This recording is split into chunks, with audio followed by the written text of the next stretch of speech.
YouTube founder community, Lou Reed fans, random people on the internet. My name is Giggens. We're here today to talk about Lou Reed, I'm So Free, the 1971 RCA demos. This was a record store day release for April 2022 and something I was definitely looking forward to, and I am beyond stoked to have it. I think I've played it 5 times since I got it the other day.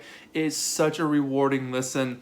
Hearing Lou, just him and his guitar, is such an experience because you get to hear the vulnerability in his voice, the confidence in his voice, the shakiness in the guitar playing as he develops the song.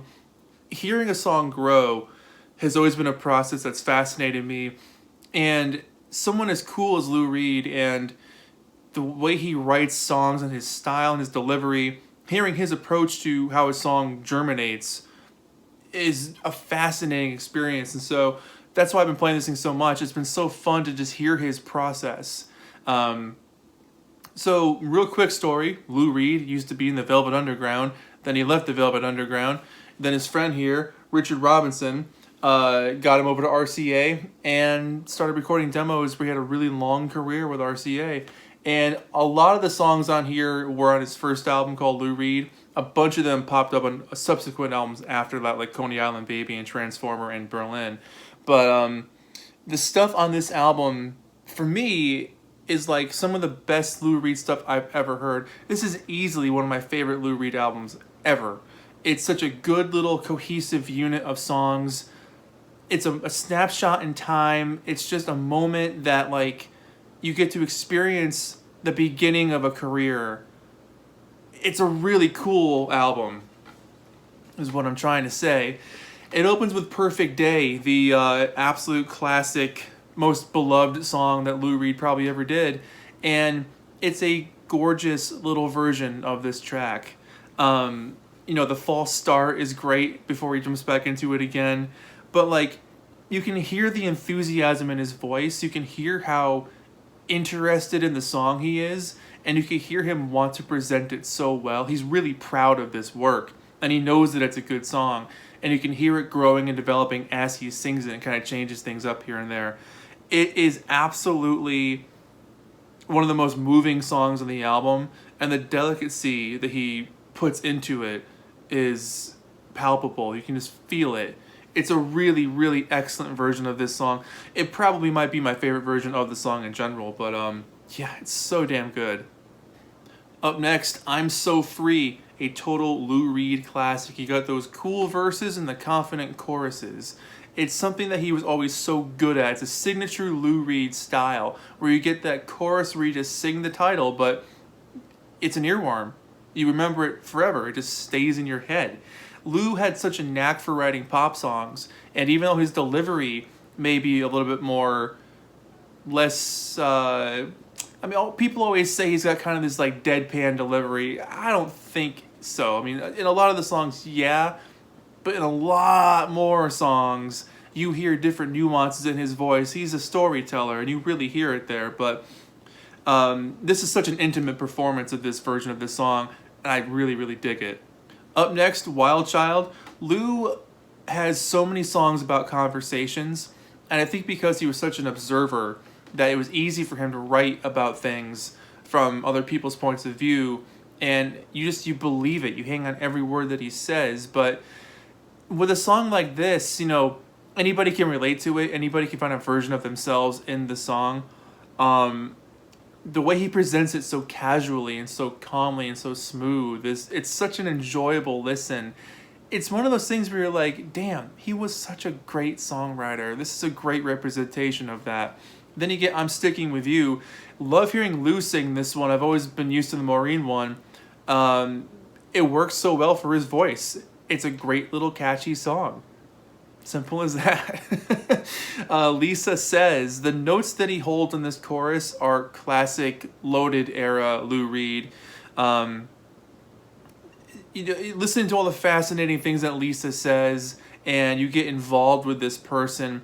The joy in Lou's voice is wonderful to hear. It's a joyous experience, and the way the song breaks up into a couple different pieces, Why Am I So Shy, The Good Times Pass Me By, it's kind of an inner monologue that he's having with himself as he's talking to this Lisa girl, and you get involved in that little world of his where you're experiencing what it might feel like to talk to somebody where you're like feeling out of your league or something.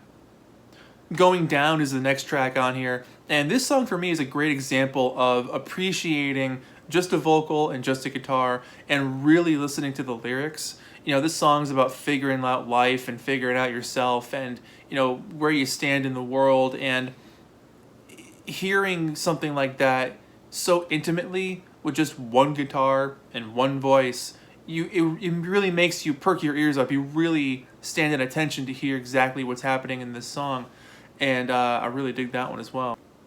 The last song on side A is I Love You, and it starts off with very calm, soft guitar playing. Lou's got a very heartfelt delivery, which shows a lot of soul and vulnerability. It's a wonderful display of someone's heart, really singing from the depths of his soul. And as the song builds, he starts to passionately strum more and more, and it just builds and builds and becomes this classic Lou Reed song, this Lou Reed moment. Side B starts off with New York Telephone Conversation, which would come out on Transformer a couple of years later, but I really like the classical guitar style picking on this one, and the lyrics overheard from other conversations kind of building a song around many more people's worlds. It's a peculiar little song. I really, really enjoy it. And then She's My Best Friend, which would come out many, many years later on Coney Island Baby. Of Montreal does a good version of it too. But it's a total pop classic. I mean, it could have been unloaded. It's got that feel to it. It's a song that really picks itself up and just bounces the whole way through and fades out just as fast as it fades in. It's a real great little song. Up next is Kill Your Sons, and this is a totally different version of the song that would come out a couple years later on Sally Can't Dance. This one is all about like an anti-Vietnam protest song, and really, really moving, biting lyrics on this one. It's a super powerful song, and the notes that he sings on the chorus, you really hang on to the image he's painting. It's a very moving song. Track 4, Berlin. Man, I love this song. This is such a great song. Dramatic and pained delivery with those euphoric and heroic chords. This acoustic version is just fascinating and unforgettable and so catchy. It's a song that will just live in your head. I absolutely adore this version.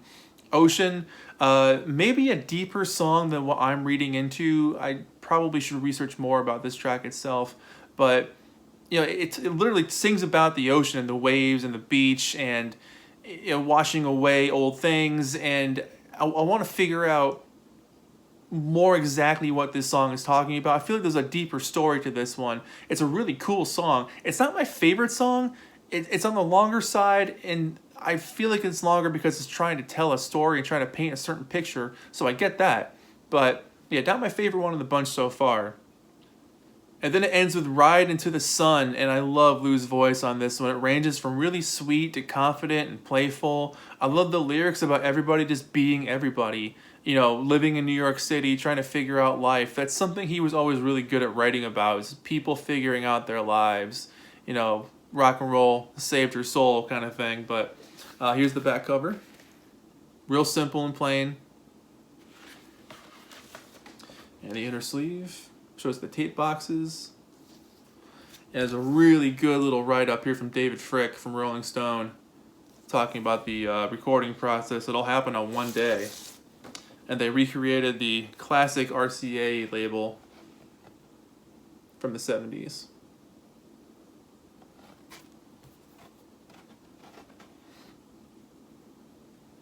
So there you go, Lou Reed, I'm So Free, the 1971 RCA demos. I absolutely adore this album. It's easily one of my favorite Lou Reed albums ever. If you haven't heard it, find a copy. I'm sure they're around somewhere. It was a Record Store Day exclusive, but I'm hoping they put it out on CD or hoping they put it out on Spotify. It's so worth your time to hear someone develop their songs and present them in such a early version, and to see where they would grow years later. I love that process, but hearing someone be so excited about their brand new song and presenting it before it's even really finished, it's a moving experience, especially with Perfect Day, I'm So Free, the Berlin, Kill Your Sons. There's so many songs on here that you're kind of like, wow, like these songs would go on to become something else.